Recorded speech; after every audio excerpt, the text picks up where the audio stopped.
Hello everyone, and welcome back to the channel, and that's Diane's Decorating and More. Thank you for stopping by the channel today. I do want to say thank you for your support and watching other videos and leaving comments and suggestions of what you'd like to see here on the channel as well. Appreciate you guys, and I ask that you continue to show your support by sharing the channel with your friends and subscribing and giving them the information they need so that they can subscribe and see what is loaded here up on the channel as well. Okay, today I'm going to be sharing with you how I make orange rolls, and I'm going to give you step-by-step instructions so that if you decide to make to watch this video and to make these delicious orange rolls, you'll have the step-by-step instructions. Okay, and I'll make sure that I put all of the ingredients in the video for you guys as well. All right, so we're going to get started. Okay, all right, everything is at room temperature. Okay, and the ingredients, like I said, are set already here and ready to go. So I'm going to show you that, right? Okay. First off, you're going to have 4.5 cups of flour. Okay, and if you can get your hands on the baking, what they call bread flour, that's even better. All right, which is recommended for these type of rolls. They're similar to cinnamon rolls, with a little twist of making them orange rolls. Okay, and then you're going to have 2 eggs at room temperature. You're going to have half a stick of butter. Okay, and then you're going to have 2 packs of yeast. Okay, and that's the quick rise, like that. Okay, use 2 packs of that, and that's equivalent to 2 of the spoons that you're going to be using. All right, and then you're going to have 1/4 cup of water, and you're going to have 1/2 cup of water, and that's going to be around 110 degrees. Okay, and you're going to put your 2 packs of yeast in there, and just stir it. Just stir it. Keep it warm. Okay, and that speeds up the process of the yeast being activated also. Okay, all right. Okay, and in here we have our half a stick of butter in here. You have your half a cup of sugar also in here. You have your 1 teaspoon of salt in here, and you also have the 1 cup of milk that we're going to be using. Now the process for the milk is that you put it in the microwave and let it come to a semi-boil. Semi-boil basically means that you put the milk in the microwave and it gets like a little film on top. And you get the slight little bubbles around the edge. Okay, that kind of gives you exactly what you're looking for when you are warming up the milk. Okay, all right, and let's see, you can do that in a boiler, or you can do it in the microwave. I did mine in the microwave because I'm familiar with how this should go, so that's what I did in the microwave. Okay, all right, because you want to do what they call like scalding of the milk. That's what it's called. We're actually scalding of the milk. All right, so we have set that to the side, and right now we're waiting for the yeast to completely saturate and ferment. Okay, so that's what we're doing. All right, so that is it so far, that we have actually gotten everything pre-prepared, and it does take up a lot of video time, so I didn't want to go through all of that and drag out the video too long. So those are the step-by-step so far that I have been done and sharing with you guys, okay, for the video. All right, so now we're going to step off, and we're going to continue to allow our yeast to ferment, okay, and get to the point where I want it to be, and that takes about 5 minutes. All right, so stay tuned and we'll be right back. Okay guys, now we are back and our yeast and everything has fermented to the point that we want it to. So we're going to go ahead now and start the process, the second phase I should say, of putting our orange rolls together. Okay? Alright, so now we have our milk and our butter and our sugar and everything in here is at room temperature. That's where we want it. So we're going to go ahead and add that to our bowl. Okay?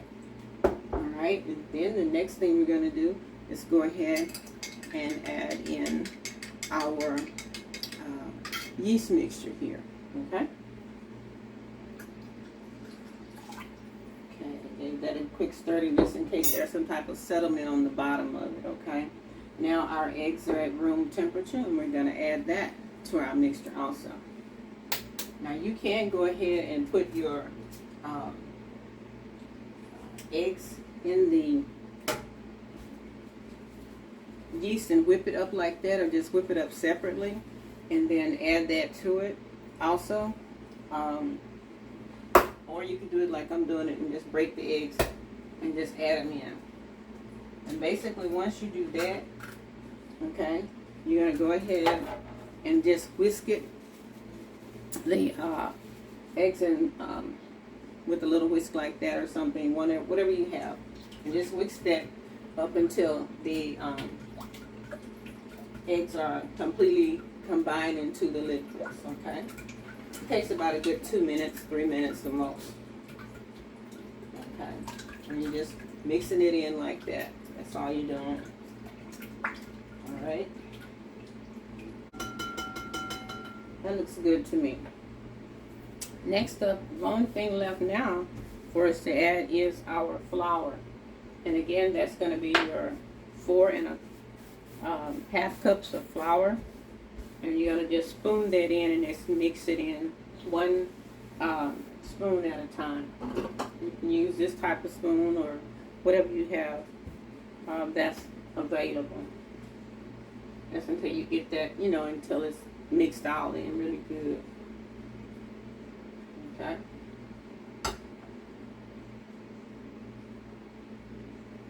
Okay. And just stirring that in too. Just making sure it absorbs, mixes really well, and combines really well, so to speak. Okay. Like I said, time consuming. The preparation to me of anything is what takes the longest. Because you know you ain't ready to do it. It's what takes the longest to me for any meal or any type of baking stuff that you're doing. Okay, and that's like I said, that's what to me takes the longest. Yeah, that takes the longest. All right, so. Alright, I'm getting it all mixed in there. And we're almost at that point where it's starting to, form into that ball that we're looking for. So we gotta make sure we get all of that in there. Okay, so now we're back and we're gonna go ahead and get started with this flouring part of it, okay? Now, this is the part where I wanted to show you guys what this actually looks like now. Okay, alrighty. So we're at that point where we're ready to start kneading the dough, and that's basically what I'm doing, just kneading the dough. And you're just gonna like fold it over. If you've seen any of the videos, you see where they just fold and fold and fold. Just remember that your hands is like a trigger to the yeast because it's warm. So I think that's a better idea or better way of doing it, is doing it with the hand.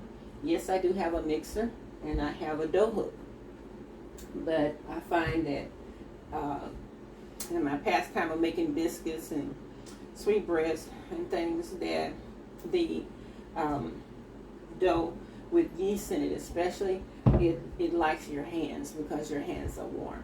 So it works out better that way rather than using the dough hook. Okay, so that's my suggestion, in making sweetbreads or anything that has yeast in it. Okay. So, all right. So now we're gonna go ahead and put a little more flour on there because got a little stickiness here. Okay. All right. And that's basically in another suggestion too is working with a bowl that's round like this. It helps it even more so. I find it's one of the suggestions that I can share with you all.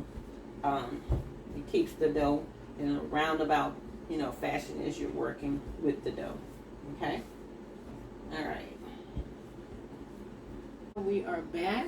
I'm going to show you exactly how you prep your bowls when you're getting ready to let your bread rise. Okay? One of the techniques I saw my mom do in growing up, whenever she would let her dough and stuff rise, she would always use Crisco. Okay, now you can get the little packs that they have in the store, or you can buy this size here. This is a what is this? 16-ounce can. Okay, and you can just take some of that oil from in there and just kind of like just mop it around inside of the bowl. Okay, and that will give it its looseness so it won't stick to the bowl because it's at that sticking point. Okay, so we've already kneaded our dough, and now we're just preparing the bowl where it's gonna sit and rise. Okay, and make sure your bowl is clean and everything is ready to go. All right, because half the battle of cooking, I find, is preparation. If you're not prepared, sometimes you struggle. And the struggle is real. Okay? Yeah, so after you do this, guys, then we're going to take our dough and put it in the, and you can use make sure it's really, really coated really, really good. Okay? So before I buzz off onto something else, I got to make sure I say that. All right? And if I didn't mention it before, when you're kneading your dough, about 8 to 10 minutes of kneading should take care of the dough. All right, no more than that, because you don't want to over knead it and it be rubbery on you. Okay, so 8 to 10 minutes of the kneading of your dough should be sufficient. All right, just in case I didn't mention that before. And grease it down with the Crisco. I wanted to show you exactly what that looks like. And this is what the dough looks like. Okay? All right. Let me show you that little dough ball there. Kind of like roll it around in the bowl just to get a little of the oil on the dough. Okay? And that's all you're doing. Just basically letting it get just a little of the oil on it. Okay? And then you're going to just sit it there in the bowl like that. Right. If you have like a little warming area where you can place this and put like saran wrap over it and just let it rise. The heat helps trigger the yeast in the bread and makes it rise even more so. So I've seen those two techniques. All right. So I'm going to use one of those techniques, and we'll be back shortly after that, and we'll get started and rolling out this dough. All right, so stay tuned. Okay, so now we're back. I wanted to show you guys that we're going to be using the zest from 3 oranges. Okay, this is my little zest thing here, and zest it on top, and the zest falls in there, catches it for you. Pretty neat little thing. If you don't have one of those, you can just use a regular zester, the ones that people normally have, or they can find them in the stores, like any of your local stores. It's the one that's kind of tall and it has like 4 different sides, so you can use that. This is a fine zester, so it gives you exactly what you're looking for. So we're going to zest these 3 oranges. Okay, and we're going to go ahead and set that to the side, and then we're going to start on the mixture that goes in the middle of the bread. Okay, and we're going to come back after I finish zesting this and show you exactly what that looks like as well. All right, so hang tight. We are now back, and I wanted to show you the zest of the 3 oranges right here. Okay, so it smells heavenly. That's all I can tell you. If the rolls that I'm going to make taste as this smells, it's going to be awesome. Really, really, really. So, now that we have the zest all done, we're going to add to that, what is this? This is a 4th cup of our flour. So it's very, very tiny amount. Then again, this is going to be for the inside of the rolls, okay? Now, let's see, and then we're going to add the 1 cup of sugar, okay? We're going to put that in here as well. Okay, that's our 1 cup of sugar there. All right, putting our flour in there. Okay, and I'm going to also add a stick of butter, fresh out the refrigerator. It does not need to be at room temperature. Okay, because you're going to grate this also. Okay, so you're going to take a stick of butter straight out of the refrigerator, and you're going to grate it into the mixture here that I just showed you. Okay, because it's going to be moist, very moist, to go inside the dough. All right, so that's what I'm going to do, is grate this butter, and then I'll be back to show you exactly what that looks like. And we're also going to make a little icing for the orange rolls as well, and I'll show you that too, so stay tuned.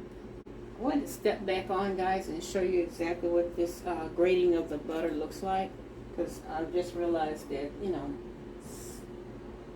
may never have seen the grating of the butter once when it's cold. It's a very pretty technique, and I wanted to share that with you guys. Okay, so hopefully this camera will give it justice here. And you just basically take in the butter in its solid, firm state, okay, and just grating it, okay. And you can leave the wrapper halfway, or you can use a paper towel like I'm doing, and just grate it. Grate,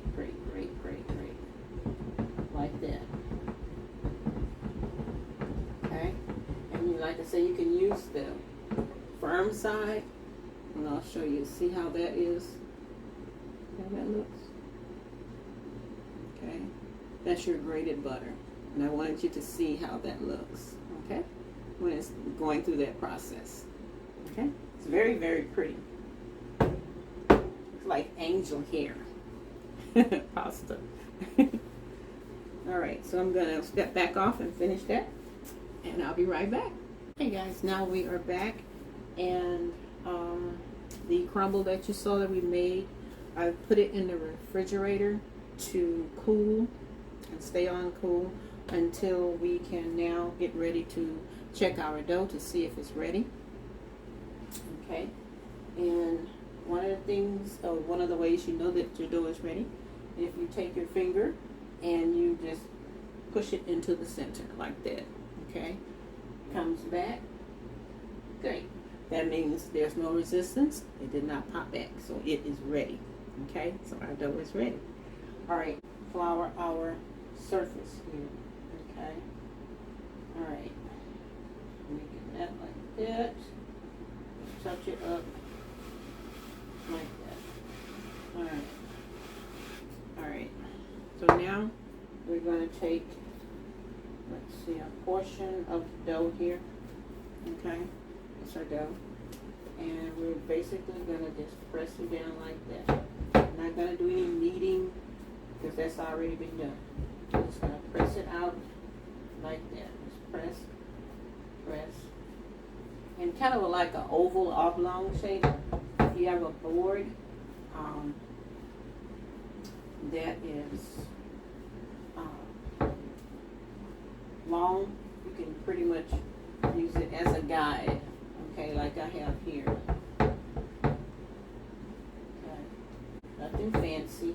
If you have a roller, you can use a roller. If not, you can do like I'm doing with your hands here and just press it out. Press it out. Okay. Show you our second roll out here, which is a much better shape than the first one. Okay. Yeah. So this is the second roll out.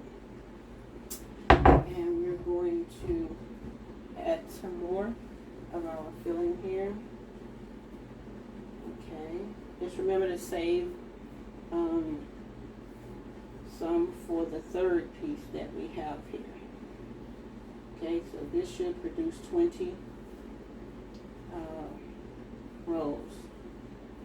Okay, so make sure we have enough for all of that. This is going to be very tasty. Very, very tasty. Okay, and just spread it throughout the whole piece there. It doesn't take much because what you created here, or what you mixed here, I should say, should be sufficient to cover all the layers. Okay? Right? And again, you're going to roll from the long way, like that. Just rolling, rolling, rolling. Continue to roll, all the way out. And it rolls very simply. Okay? Alright.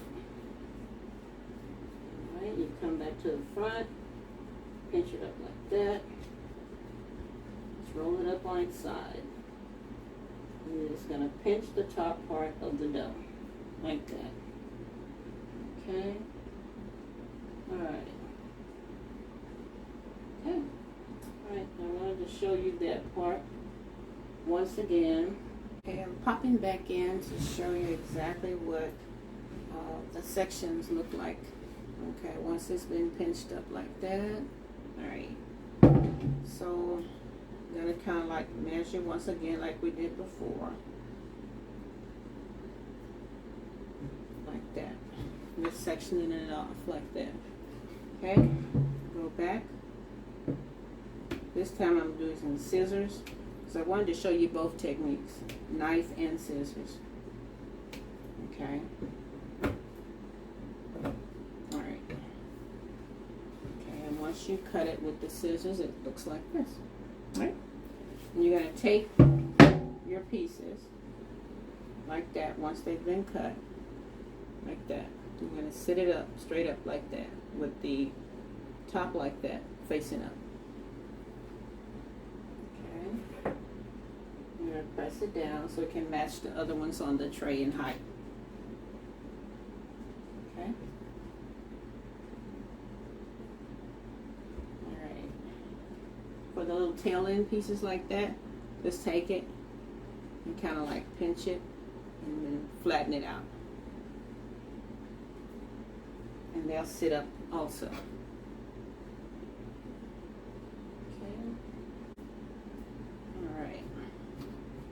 We got one more to roll out, and I'm going to come back and show you exactly what they look like before we put them into the oven for baking.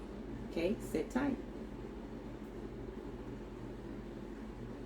We're back, and all of our rolls are finished in terms of placing them onto the pan here. And I wanted you to see that before I put them into the oven.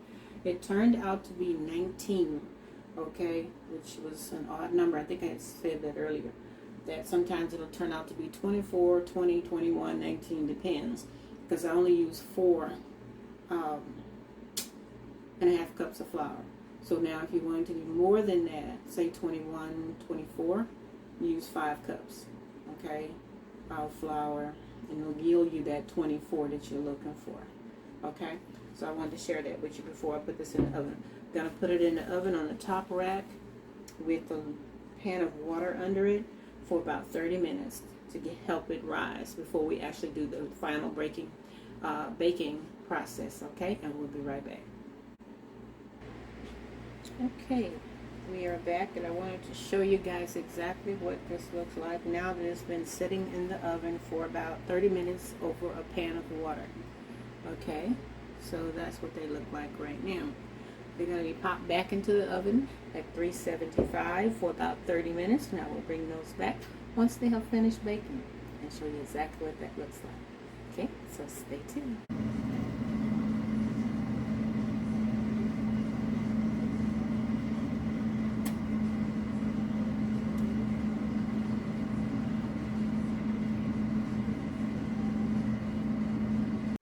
We are back, and our orange rolls are out of the oven, and I wanted to show you exactly what that looks like right quick. Okay, there they go. I've also made the icing that I told you I was going to make, the orange icing, and topped it off that way. So they are finished, and they're still hot. Okay, so I'm going to have to wait till they cool down a little bit before I can serve them. But this is the finished product, guys. So, look at those.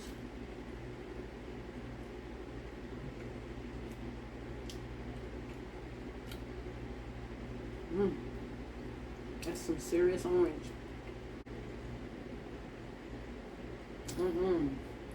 This is delicious.